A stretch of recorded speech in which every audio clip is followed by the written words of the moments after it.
Mobile devices are ramping very quickly in terms of capabilities and power. You are going to find a significant number of smartphones coming to market with dual-core and quad-core CPUs. They're going to have more RAM than you would have had in your laptop 2 or 3 years ago, now in the phone.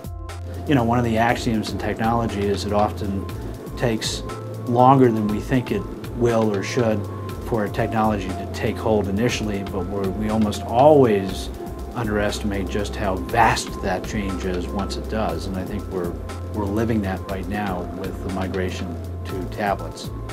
I think tablets have been much more successful than people anticipated. We also remember, you know, the gadgets that we saw in sci-fi movies, like, you know, the tricorder, and I remember seeing, you know, those guys sort of having those tablets, and this is something that we'll be able to do with those new sort of human-computer interfaces, where a lot will be sort of touch-enabled.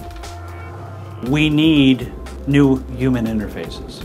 What's astounding is how people are making do with typing on, you know, a touchscreen device. It still isn't the same as a mouse and a keyboard. We know this, and there are any number of labs that are trying to figure out what those look like, and they range from eye tracking to gesturing, which we have today.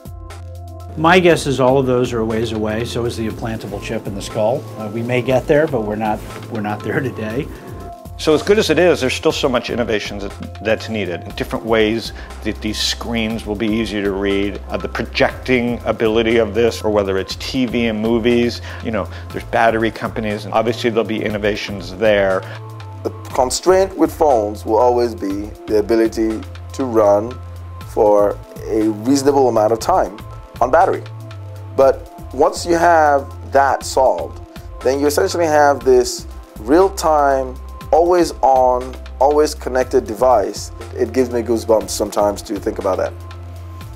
My mobile phone doesn't communicate with the store that I'm in. It doesn't really do that very well. The store doesn't know who I am. The store doesn't know what I'm interested in. I think in tomorrow's world, my phone and every place that I go into will be in communication with each other. There are many more interesting things to invest in or to create today than just app companies. This is the first block of an entirely new city. Things are moving so fast. I think there's going to be many more ways to monetize, which is why I'm still so bullish, and why, although the stock market stinks and the economy seems to be coming to shambles, what a great opportunity for all these small companies.